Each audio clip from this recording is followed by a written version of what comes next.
नेत्र का ब्रह्मचर्य सबसे पहले शुरू कीजिए। आपको वो चीज नहीं देखनी, वो बात नहीं पढ़नी, वो दृश्य नहीं। श्रीमद् भागवत में वर्णन है, कोई पशु पक्षी भी मैथुन कर रहा हो, अचानक दृष्टि गई तो मानसिक प्रणाम करके दोबारा दृष्टि नहीं जानी चाहिए। अगर आप वाणी में संयम में रहते हैं ना, वो और भजन करते हैं और सत्य बोलते हैं, तो आप जो बोलेंगे वही होगा।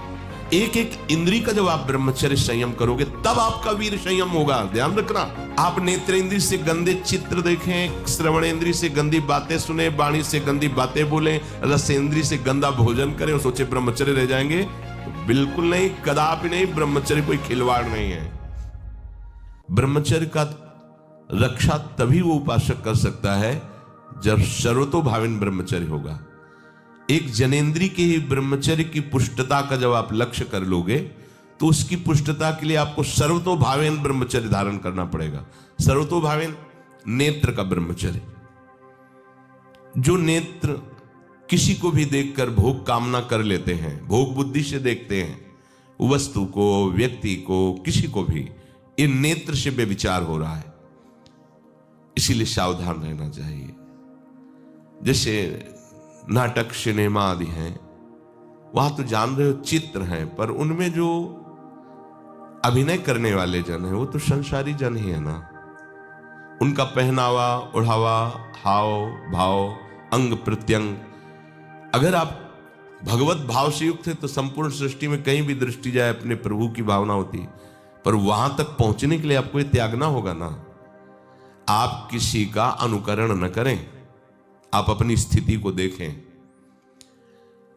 अगर आप किसी का अनुकरण करते हैं कि हमने उनको देखा है, वो टीवी देख रहे हैं, तो टीवी में क्या देख रहे हैं, कहाँ स्थिति है, हमें क्या पता। हमको जहां पहुंचना है उसके लिए हमारे लिए बाधक है, हमें नहीं देखना है। अगर आप माना कि कोई नाटक ही देख रहे हैं, कोई ऐसे सीरियल ही देख रहे हैं, पर उसमें अभिनय करने वाले तो संसारी भोगी पुरुष ही है ना।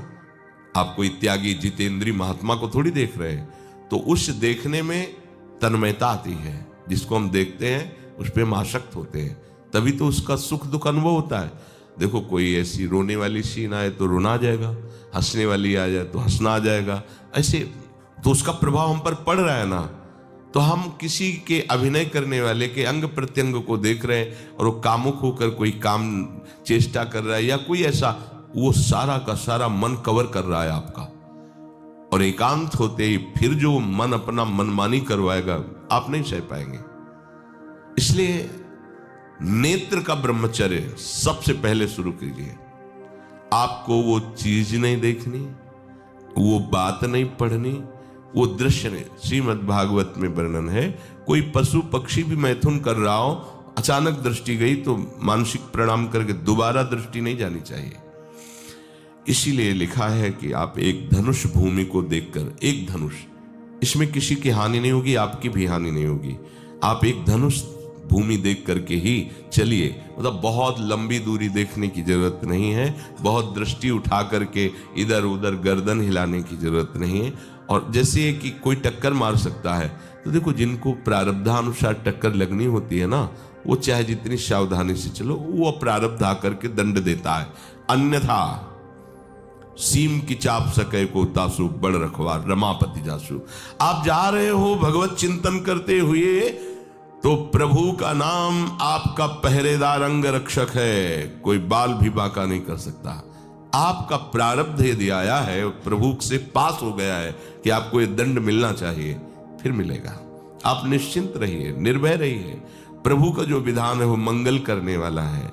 देखो, इतने बड़े महापुरुष पूज्य श्री राधा बाबा, श्री आद्याशक्ति भगवती की प्रसन्नता की आराधना कर रहे हैं, क्योंकि श्री कृष्ण हमारे पति हों, इस सिद्धांत की पुष्टता के लिए।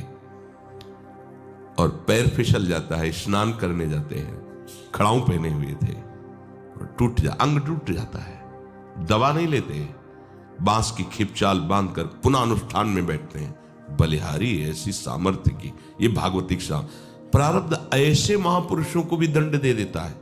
देखो ना, ऐसे महापुरुष जो ऐसी ऊंचाई पर पहुंचे हैं और इतने भागवत भजन में नियम निष्ठ हैं, उनको भी प्रारब्ध दंड दे रहा है शरीर को। तो अपने को इससे निश्चिंत हो जाना है। जो होना है उसे रोक नहीं सकते, जो नहीं होना उसे कोई कर नहीं सकता। अपने आराध्य देव के चिंतन में ज्यादा नेत्रों को इधर उधर दौड़ाने की जरूरत नहीं है। नेत्र का ब्रह्मचर्य, फिर वाणी का ब्रह्मचर्य, बहुत बड़ा प्रभाव पड़ता है इससे। यदि आप जबान से अश्लील बातें, गंदी बातें, कामुक बातें करेंगे तो आप ब्रह्मचर्य रह ही नहीं सकते। अगर आप वाणी से परस्पर शरीर आकर्षण वाली बातें करेंगे, बट उसको देखा तुमने क्या, बस आप गए। चाहे वो स्त्री शरीरधारी साधक हो या पुरुष शरीरधारी, परस्पर आकर्षण संबंधी यदि वाणी खुली आपकी, तो वाणी के व्यभिचार से आपका जनेंद्री का व्यभिचार प्रारंभ हो जाएगा। आप रोक नहीं सकते, नहीं रोक सकते। इसलिए वाणी से भी कोई ऐसी वार्ता ना कीजिए जिससे आपके अंदर काम वेदना बढ़े। श्रवणेंद्री का, कान से गंदी बातें, व्यभिचार की बातें, कामुक बातें सुनना जिससे हमारे हृदय में कामना जग जाए, बिल्कुल नहीं।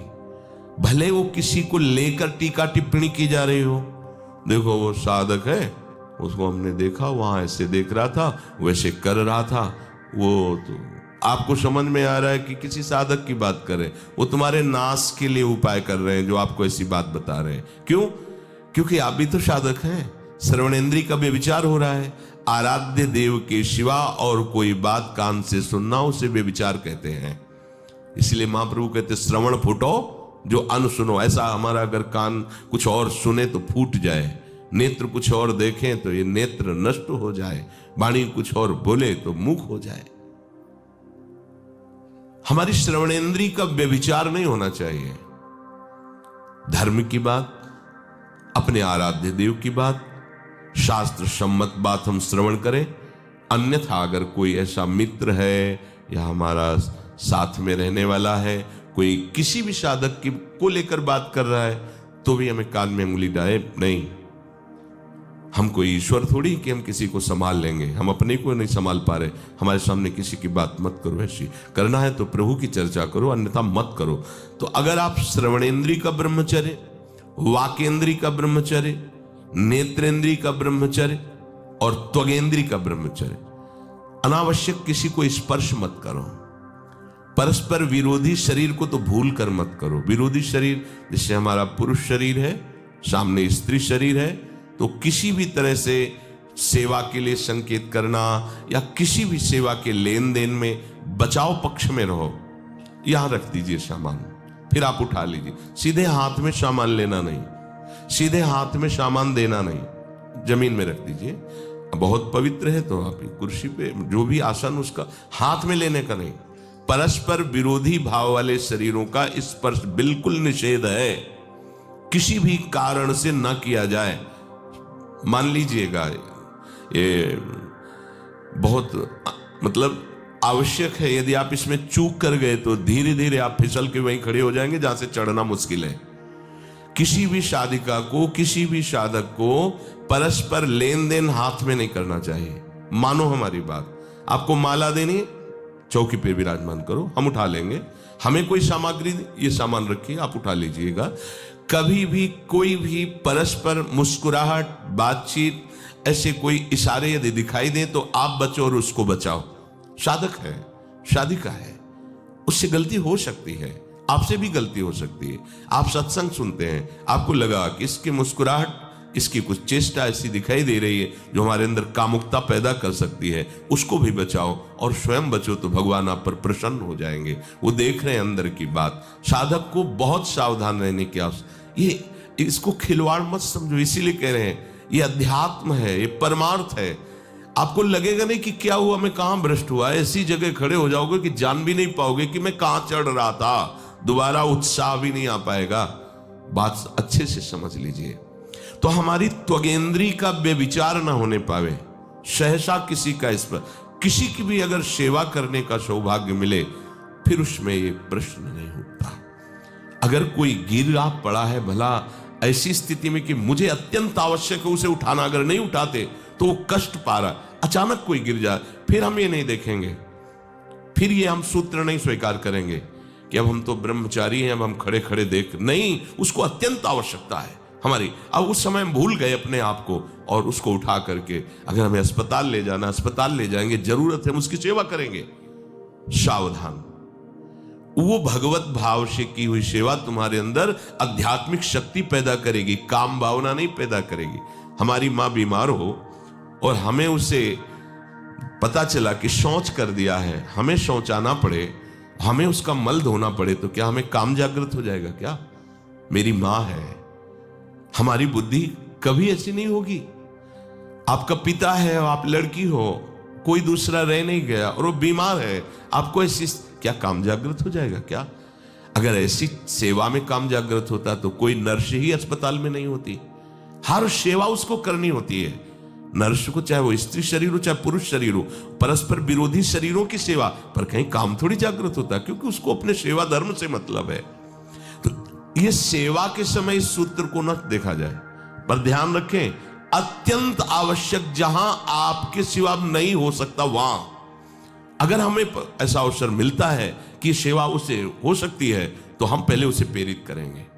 और अगर ऐसा है कि अब कोई नहीं है, फिर हमारा परम धर्म जागृत हो जाता है परहित का। अगर हमारा कोई निंदा भी करे, कोई शरीर की भी हानि हो जाए, अब हम परवाह नहीं करते।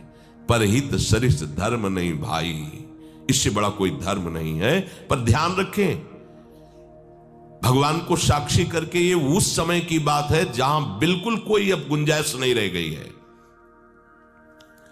त्वगेंद्री को ऐसे सहसा किसी आप पुरुष शरीरधारी पुरुष को भी सहसा इससे आप में शक्ति जागृत होगी। यदि आप वाणी को मौन रखते हैं और भगवान नाम जप करते हैं और सत्य बोलते हैं, तो आप जब कभी जो कुछ भी बोलेंगे वैसा ही सत्य होगा। गांधारी जी ने कोई तप नहीं किया था। जब सुना कि मेरा ब्याह धृतराष्ट्र से हो रहा है, जो बाह्य नेत्र रहित है, उसी समय पट्टी बांध ली कि जब मेरा पति संसार को नहीं देख सकता तो मैं भी संसार को नहीं देखूं। जब मेरा पति मेरे रूप को नहीं देख सकता तो मैं भी किसी के रूप को नहीं देख, पट्टी बांध ली थी। जब महाभारत का युद्ध चल रहा था, बड़े बड़े वीरों को मार गिराया जा रहा था, गांधारी ने दुर्योधन से कहा, सुन, मुझे पता है कि भीम की गदा को तो झेल नहीं पाएगा, क्योंकि सबसे बड़ी बात भगवान का वरद हस्त उनके ऊपर है। दूसरी बात, वो पवन पुत्र है, वो जब अपने आवेश में आ जाएगा तो तेरी सामर्थ्य नहीं कि उसकी गदा के प्रहार को तू सह सके, पर मैं तुझे शक्ति प्रदान करूंगी। मैं एक पतिव्रता हूं, आज तक कभी पति का वरण करने के बाद कुछ देखा नहीं है। मैं अपने नेत्रों की पट्टी खोलूंगी, तू नग्न होकर मेरे सामने आ जाना। मेरी दृष्टि पड़ते ही वज्र का शरीर तेरा हो जाएगा। किसी के सामर्थ्य नहीं कि तेरे उस अंगों को तोड़ सके। भगवान सब कुछ जानने वाले हैं। भगवान भक्त पक्षपाती होते। भगवान का स्वभाव भक्त का पक्षपात लेना होता है। वो अपने महल से कॉरिडोर से जा रहा था गांधारी जी के पास, भगवान आ गए झट से, तो तुरंत उसने हाथ ऐसे लगा लिया, मुझे शर्म आनी चाहिए यार, तो हस्तिनापुर के सम्राट पद पर अभिषिक्त होने के लिए तैयारी कर रहा है, नंगे घूम रहा है गली में। उसने कहा, गली में नहीं, मां के सामने जा रहा है। अरे कोई बच्चा है, ऐसे जाया जाता है मां के सामने? उसने कहा, मां ने कहा है कि हम पट्टी खोलकर तुम्हें देख लेंगे तो तुम्हारा शरीर वज्र का, चलो माना, मां की आज्ञा का पालन करो, तो थोड़ा इन अंगों को तो ढक लो, तुम तो बड़े हो, कोई बच्चे थोड़ी मां के सामने ऐसे चले जाओगे, ढकना चाहिए तुम्हें। वापस कर दिया। वो यहां ऐसे पत्तों से ढका, वस्त्र नहीं पहना, मां की आज्ञा, ऐसे पत्ते से ऐसे कमर से ऐसे ढक लिया, पीछे आगे ऐसे। गांधारी जी ने पट्टी खोली और जे हुई देखा पूरा शरीर वज्र का हो। तो ये क्या किया तूने, कमर में क्यों बांध लिया? बोले शर्म लगती थी। कैसे आपके? बोले यहीं से मारा जाएगा। भीम की गदा का प्रहार तेरी इसी जंघा और कमर को तोड़ देगा, तेरी मृत्यु। मान गई, प्रभु के विधान के आगे किसी का बल काम नहीं करता। गांधारी, ये केवल आंख में पट्टी बांधने की सामर्थ्य थी कि मेरा पति यदि अंधा है तो मैं भी किसी रूप को नहीं देखूंगी। अगर आप वाणी में संयम में रहते हैं ना, वो और भजन करते हैं और सत्य बोलते हैं, तो आप जो बोलेंगे वही होगा। पर ऐसा कुछ अनर्थ वो बोलता ही नहीं, क्योंकि ऐसा संयमी जान जाता है कि इन सब का फल भगवत प्राप्ति है, किसी को कष्ट देना नहीं है। एक एक इंद्री का जब आप ब्रह्मचर्य संयम करोगे तब आपका वीर संयम होगा। ध्यान रखना, आप नेत्रेंद्री से गंदे चित्र देखें, श्रवणेंद्री से गंदी बातें सुने, वाणी से गंदी बातें बोलें, रसेंद्री से गंदा भोजन करें और सोचे ब्रह्मचर्य रह जाएंगे, तो बिल्कुल नहीं, कदापि नहीं। ब्रह्मचर्य कोई खिलवाड़ नहीं है।